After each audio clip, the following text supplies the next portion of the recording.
Many youth think that the only way to benefit Islam is through academic. Or the only way that I can do something is become a superstar da'i and go to Azhar or go to Medina or go to University of such and such and finish my PhD.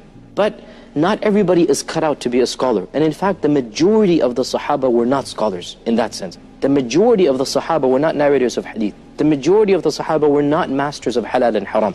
And yet they were all occupying a very high rank with Allah subhanahu wa ta'ala. And I think this is one of the biggest, I think, misunderstandings that pious youth have. Of course, we have many types of youth. The righteous youth, they think that the only thing I can do to benefit Islam is to dedicate my life to academics. But then things happen. Parents need you. You have to get married. You get a job. And somehow most people cannot go and study academic Islam. And therefore, they start living a very lackadaisical life, a very un-Islamic, maybe even nothing much to do with Islam, because they thought, well, I wasn't able to go to Azhar, I wasn't able to go to University of Medina, I might as well just live a mediocre life.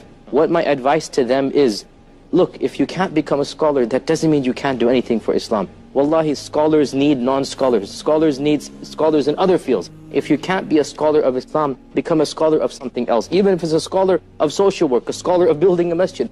Do something productive and practical that Allah has blessed you with, and believe you me, every one of us has a role to play in that ummah. Some of the roles are more public than others, but that doesn't mean that those roles are necessarily better in the eyes of Allah subhanahu wa ta'ala. Wallahi, there are millions of people, they are doing jobs in the sight of Allah, they are far better than those in the public eye, and they will get rewarded more because there is no taint of the possibility of wanting to show off. They're doing their scenes, they're doing their work behind the scenes. They're helping out orphans, they're building schools, they're doing charity work, they're specialized in Islamic science, for example. Whatever they're doing, as long as you're doing something for the sake of Allah subhanahu wa ta'ala, being productive and active, don't lose track if one field of specialization is not yours. There are many other fields of specialization as well.